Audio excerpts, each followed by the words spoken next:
Hello, Spencer. Today I'm going to give my top 10 favorite films of 2013. I'll reveal what movie it is, then talk a little bit about the plot or why I like the movie so much. Keep in mind these are my 10 favorite movies of last year, not necessarily what I would consider the best movies, but the ones I liked the most. Also, I liked more than 10 movies last year. To show you how many, I'm going to quickly run off a list of other movies that I really liked last year that I think you should check out. They include This Is the End, Fruitvale Station, The Way Way Back, Short Term 12, Stoker, Side Effects, 12 Years a Slave, American Hustle, Thor the Dark World, Ender's Game, Frozen, and The Imposter. Now let's get on to my top 10. Number 10, Pacific Rim. Giant robots fighting giant monsters. Need I say more? Guillermo del Toro's world building and creature design make this movie a giant rocket-powered punch to the childhood for me. Number 9, Dallas Buyers Club.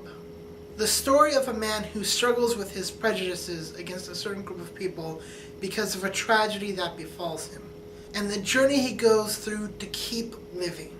This movie hinges on Matthew McConaughey's performance, which is the best of his career and one of the best of the year. Number 8, Hunger Games: Catching Fire. This is a sequel that improves upon all the faults of the first movie and adds a well-executed story about the benefits and pitfalls of fame, the trauma Katniss has gone through / is still going through, and what it's like when it feels like someone else is pulling the strings in your life. Number 7, The Spectacular Now.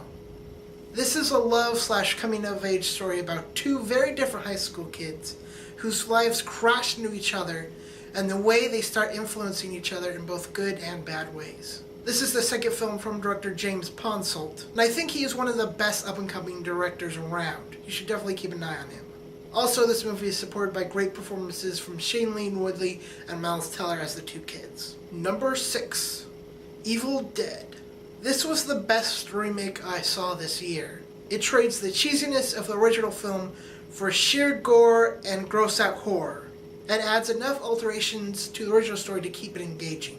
Also backed by a great performance from lead actress Jane Levy. Number 5, The World's End.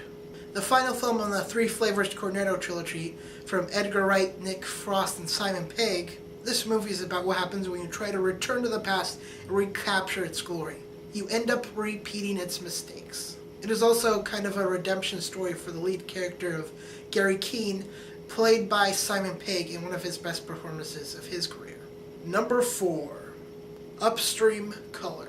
Another second film, this time by Shane Carruth. This film takes the old adage of show, don't tell to heart. It is a complexly woven narrative of interconnected stories that are beautifully shot, scored, and edited, mostly by Carruth himself.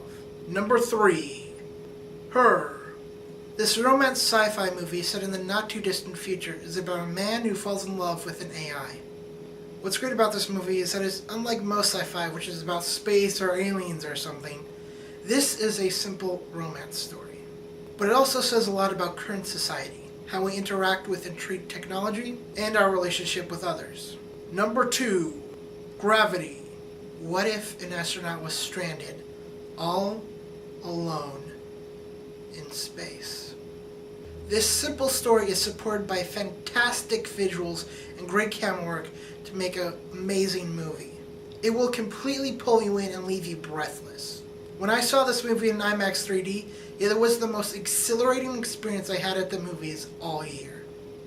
Number 1, Frances Ha. A story about a 20-something woman living in New York who's uncertain about her career, relationships, and life.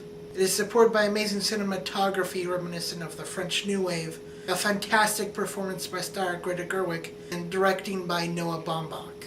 And that was my top 10 of 2013. What were some of your favorite movies of last year?